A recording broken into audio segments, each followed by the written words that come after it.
शंका नंबर 65। कर्मफल सिद्धांत क्या और कौन से हैं? समाधान। इतना तो हम सभी अवश्य समझते ही हैं कि अच्छे कर्मों का फल अच्छा और बुरे कर्मों का फल बुरा ही होता है। यह इसी जीवन में हम प्रत्यक्ष देख सकते हैं, समझ सकते हैं। हर कर्म का फल शीघ्रातिशीघ्र मिल जाए यह मुमकिन नहीं है, समय लगता है।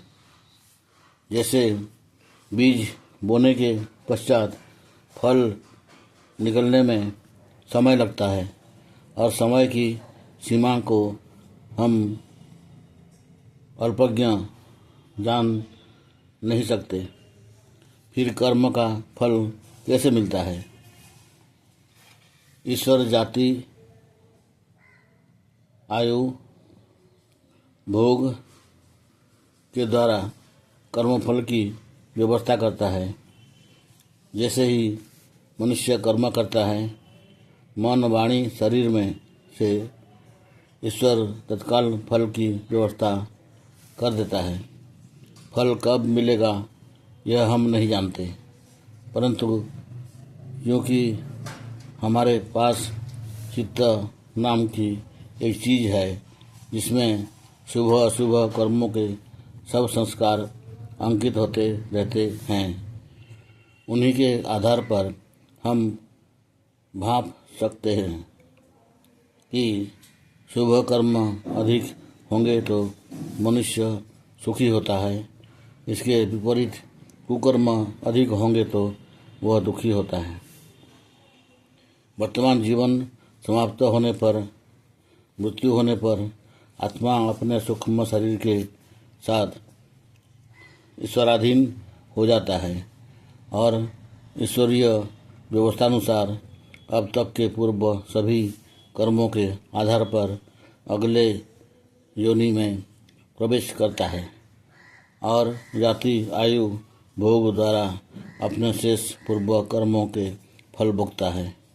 मनुष्य, पशु, पक्षी, कीट पतंग, गाय, घोड़ा, हाथी, शेर, गीदड़, सुअर, कुत्ता इत्यादि अनेक योनियां हैं जिनकी कोई संख्या नहीं। कौन सी योनि प्राप्त होनी है यह ईश्वर के सिवाय कोई नहीं जान सकता। इसी में जीव की भलाई है। मनुष्य योनि भोग और योग योनि है, बाकी अन्य सब योनियां भोग योनियां कहती है। सब योनियों में जाति, आयु, भोग की व्यवस्था ईश्वर करता है, परंतु केवल मनुष्य योनि में ही जीवात्मा को कर्म करने की स्वतंत्रता प्राप्त है। अतः वह अपनी उन्नति या अवनति कर सकता है। आत्मा वायु, जल, फल, अन्न, औषधि द्वारा ईश्वरीय व्यवस्था से पुरुष के वीर्य या स्त्री के रज के द्वारा प्राकृतिक क्रिया से मनुष्य शरीर प्राप्त करता है, जो सर्वश्रेष्ठ योनि मानी जाती है। प्राय मनुष्य की आयु 100 वर्ष की होती है, परंतु अगर वह प्रकृति नियमानुसार चले तो अधिक भी हो सकती है। उसके भोग के लिए शाकाहार, फलाहार, अन्न, औषधि आदि पदार्थ ईश्वर उपलब्ध करता है और जाति तो मनुष्य जाति है ही। इस तरह शुभ कर्म होंगे तो ईश्वर मनुष्य जाति में उत्पन्न होता है और अशुभ कर्मों का ढेर हमारे चित्त पर लदा है तो अवश्य ही पशु पक्षी की योनि में जाना पड़ेगा। अब किस घर में कहाँ जन्म मिलना है यह ईश्वर के अलावा कोई जान नहीं सकता। ब्रह्मांड में असंख्य लोक हैं, असंख्य पृथ्वियाँ हैं, असंख्य देश हैं, शहर हैं, गांव हैं, बयाबान है, जंगल हैं, इत्यादि इत्यादि। उनमें किसी राजा के महल में, अमीर के बंगले में, गरीब की झोपड़ी में या किसी सामान्य व्यक्ति के घर में जन्म होना है, यह सब जीवात्मा के सभी जन्म जन्मांतरों के पूर्व संस्कारों तथा संचित कर्मों पर निर्भर करता है। हाँ, इन सब की व्यवस्था ईश्वर निर्धारित करता है।